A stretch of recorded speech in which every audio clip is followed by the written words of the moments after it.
বাবার মৃত্যুর 40 দিন পরে কোটি টাকার বাড়ি গাড়ি ব্যাংকে সব টাকা ভাগ হয়ে গেল আমাদের ভাই বোনদের মধ্যে। আর আমার ভাগে পড়লো শুধু একটি ভাঙা পুরনো কাঠের আলমারি। সবাই তখন হাসছিল, কিন্তু কেউই জানতো না সেই আলমারিটাই তাদের জীবনে সবচেয়ে বড় ভুল হতে চলেছে।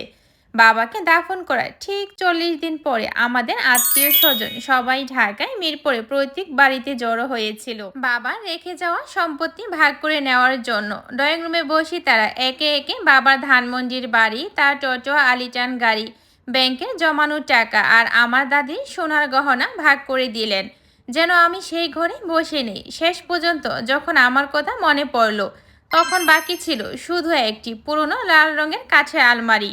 রং প্রায় উঠেই গিয়েছে, একটি পাও ভাঙা ছিল, নিচে শুধু একটি ইট দিয়ে কোনো রকম ভাবে আলমারিটা দাঁড় করিয়ে রাখা ছিল।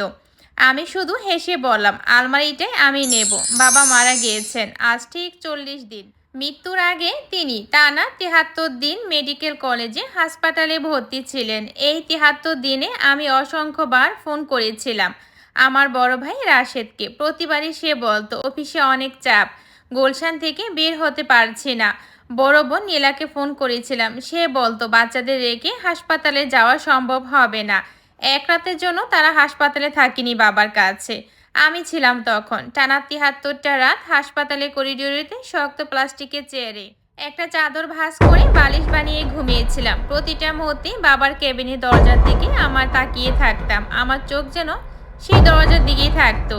শেষের দিকে বাবা ঠিকমতো কথা বলতে পারতো না, শুধু আমার হাতটা ধরে শক্ত করে দরজার দিকে তাকিয়ে থাকতেন। আমি জানতাম তিনি কাউকে খুঁজছেন, কিন্তু তারা কেউ আসেনি তখন। বাবা মারা যাবার পর মা প্রথম ফোন করেছিলেন রাশেদকে। রাশেদ প্রথম প্রশ্ন ছিল বাবা শেষ মুহূর্তে কি বলেছিল। বরং সে জিজ্ঞেস করেছিল দাফনের খরচ কত হবে। নীলা 1 টাকাও দেয়নি। কাফন, জানাজা, মিলাদ, কবর সব মিলিয়ে প্রায় 32 লাখ টাকা আমি নিজেই সঞ্চয় থেকে খরচ করেছিলাম, বহু বছরে জমানো টাকা। প্রতিটি খরচ আমি একটি ছোট নোটবুকে লিখে রেখেছিলাম, কারো কাছে টাকা চাইবো না বলে। আমি জানতাম একদিন সবাই এমন অভিনয় করবে যেন কিছুই ঘটেনি। আর সেই দিন ঠিক তাই হলো। সম্পত্তি ভাগ করার সময় কেউ একবারও বলল না কে বাবার চিকিৎসার সময় পাশে ছিল, কে দাফনের সব খরচ দিয়েছে, কে শেষ নিঃশ্বাস পর্যন্ত বাবার হাতটা ধরে পাশে বসেছিল। মা ড্রয়িং রুমের মাঝখানে একটি লোহার বাক্স রাখলেন, ভেতরে ছিল ধানমন্ডি বাড়ির দলিল, গাড়ির কাগজপত্র, 2 ব্যাংকের পাস বই আর দাদির সোনার গহনা। রাশেদ তার স্ত্রী তানিয়াকে নিয়ে এক পাশে বসে পড়লেন, নীলা তার স্বামী সোহেলের পাশে। আমি পুরনো সোফায় এক কোণে, সেখানে ছোটবেলা থেকে আমাকে বসানো হতো। মা বাক্স খুলে বললেন, রাশেদের সংসারে খরচ বেশি, বাড়িটা ওই পাবে। এক মুহূর্ত বাবার কোটি টাকা বাড়ি ভাইয়ের নামে চলে গেল।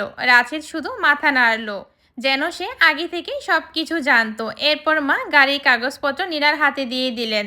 তোর বাচ্চাদেরকে স্কুলে আনা নেওয়া কত তোর সুবিধা হবে। নীলা হাসলো। এরপরে ব্যাংকের টাকা 8,50,000 টাকা রাশেদের, 14 লাখ টাকা নীলার। এরপর দাদির সব সোনার গহনা নীলার হাতে তুলে দিলেন মা। আমি চুপচাপ করে বসে রইলাম। 2 কোটি টাকার বেশি সম্পত্তি মুহূর্তেই ভাগ হয়ে গিয়েছে।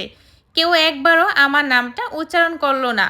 শেষে মা আমার দিকে তাকালেন, ঘরে এক কোণে আঙুল দেখিয়ে বললেন, ওইটাই তোর জন্য আছে। হ্যালো এভরিওয়ান, আসসালামু আলাইকুম। আমি তামান্না ইতালি থেকে বলছি। এটা ছিল গল্পের প্রথম পর্ব। বাকি পর্বগুলো শুনতে চাইলে পেজটা ফলো দিয়ে আমার পাশেই যুক্ত থাকবেন। আল্লাহ হাফেজ।